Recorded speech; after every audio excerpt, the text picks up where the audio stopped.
तो दोस्तों आपका स्वागत है जीए एकेडमी में। एमपीपीएससी मेंस के रिजल्ट के बाद इंटरव्यू के लिए या कि फॉरेस्ट मेंस के रिजल्ट के बाद इंटरव्यू के लिए कुछ डॉक्यूमेंट्स आयोग को भेजने होते हैं। उन डॉक्यूमेंट्स को हम अभिलेख बोलते हैं। इनकी लिस्टिंग है कि कौन कौन से डॉक्यूमेंट्स भेजना है। तो चलिए अपन देख लेते हैं। अभिलेख मतलब डॉक्यूमेंट प्रेषित करने हेतु निर्देश। चलिए, तो सबसे पहला कौन सा होगा? जो आपने एग्जाम मेंस के एग्जाम का फॉर्म भरते वक्त ऑनलाइन आवेदन पत्र भरा था, उसकी छाया प्रति लगानी है। ठीक है।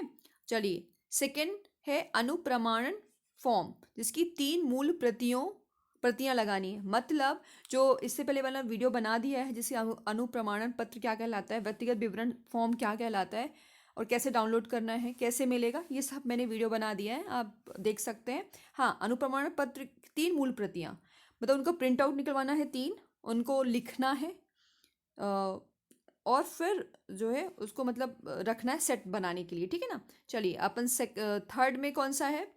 व्यक्तिगत विवरण फॉर्म, जिसमें एक मूल प्रति होगी, है ना। इसका पीडीएफ रूप में रहेगा, उसको आप भर लेना फॉर्म, और भरने के बाद उसकी फोटोकॉपी, है ना, दोनों लगानी है। चलिए, अपन और आगे देख लेते हैं। हाई स्कूल एवं हायर सेकेंडरी परीक्षा की अंक सूची लगानी है। स्नातक के प्रत्येक वर्ष की अंक सूची में उपाधि यदि आपका 3 ईयर वाला मतलब 3 ईयर वाला आपका यूजी है, या कि फिर आपका 4 ईयर वाला है ना, तो चारों ईयर की मार्कशीट, 3 ईयर की मार्कशीट ये लगानी है। या कि फिर आपका सेमेस्टर वाइज हो, जैसे मान लीजिए आपका 3 ईयर वाला था, ठीक है ना, तो एक ईयर में 2 मार्कशीट मिलेंगी, तो 3 ईयर में 2 तिहाई 6 मार्कशीट होगी आपके, मतलब लगानी है। और उपाधि डिग्री कहलाती है ये। और ये आपको फॉर्म भरने होते हैं, फिर उसके बाद आपको उपाधि मिलती है। कहाँ से? यूनिवर्सिटी से। और क्योंकि उसमें बहुत ज़्यादा विलम्ब होता है, तो एटलीस्ट आप एक बार फॉर्म भर के ऑनलाइन और यूनिवर्सिटी से बात करें, लेटर दिखाएं कि हमको ये सबमिट करना है, तो तुरंत तुरंत आपको मिल जाएगी उपाधि। अदरवाइज जो है ना, आप ऐसे घर पे बैठे रहेंगे, आपको लगेगा बहुत जल्दी आ जाएगी, ऐसा नहीं होता है। तो प्लीज़, यदि आपके पास उपाधि नहीं है तो आप तुरंत उसको मतलब मंगवा लें। चलिए, अपन देख लेते हैं।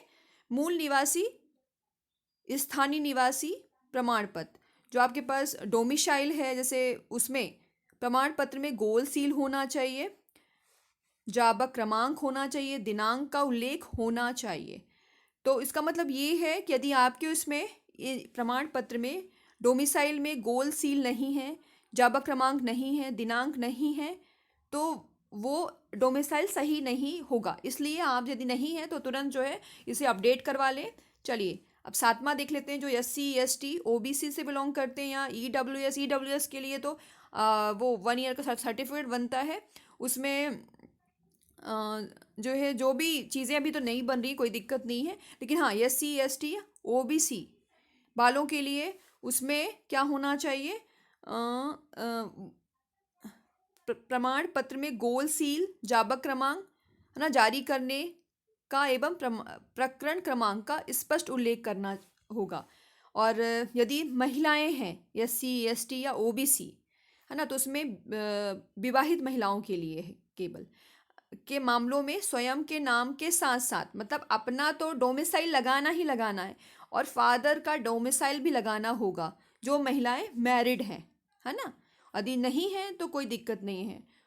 तो उन यदि पिता का भी लगा रहे हैं, तो उसमें जाति प्रमाण पत्र में गोल सील, जाबक क्रमांक जारी करने का एवं प्रकरण क्रमांक का स्पष्ट उल्लेख होना चाहिए। अपन 8th पॉइंट देख लेते हैं। जो दिव्यांग जन हैं, ठीक है, और उनके पास सर्टिफिकेट था लेकिन उनकी वैलिडिटी ख़त्म हो गई है, तो उसे प्लीज़ जल्दी अपडेट करा ले, इसकी भी एक कॉपी लगेगी। चलिए, और हम 9वां देख लेते हैं। जो शासकीय सेवा में कार्यरत हैं, उनको विभाग के द्वारा अनापत्ति प्रमाण पत्र NOC नॉन ऑब्जेक्शन सर्टिफिकेट लगता है। ठीक है। तो इसके लिए आप जो है विभाग से पत्र बनवा करके पत्र की सत्यापित प्रतिलिपि, मतलब जो भी आपने सत्यापित करा है, वेरीफाई करवाया है, उसकी प्रतिलिपि लगानी है, मतलब छाया प्रति। ठीक है ना, फोटोकॉपी। भूतपूर्व सैनिक होने की स्थिति में भूतपूर्व सैनिक होने का प्रमाण पत्र होना चाहिए। ठीक है।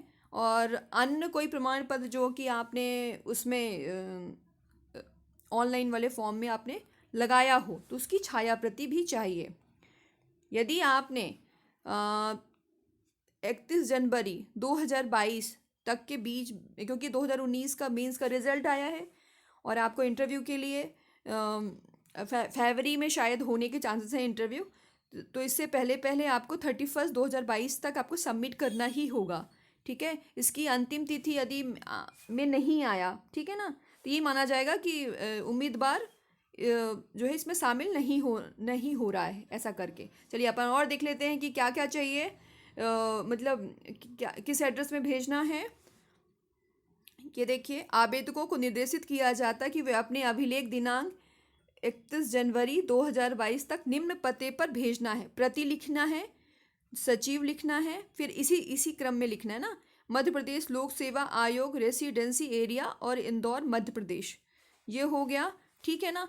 और लिफाफे पर क्या लिखना है, राज्य सेवा मुख्य परीक्षा 2019 के साक्षात हेतु अभिलेख, इतना लिखना है आपको। क्या करना है, लिफाफे के ऊपर लिखना राज्य सेवा मुख्य परीक्षा, या कि फिर राज्य सेवा जो भी आपने यदि फॉरेस्ट वाला वो करा है तो फॉरेस्ट वाला लिखना पड़ेगा, वन सेवा मुख्य परीक्षा, या कि फिर आपने ये वाला करा राज्य करा है तो राज्य सेवा मुख्य परीक्षा, ये लिख करके मतलब राज्य सेवा मुख्य परीक्षा या कि फिर राज्य वन सेवा मुख्य परीक्षा 2019 के साक्षात हेतु अभिलेख वो करने हैं। यदि आपका MPPSC मेंस और MPPSC फॉरेस्ट दोनों निकला है, दोनों क्वालिफाई है, दोनों को अलग अलग भेजना होगा।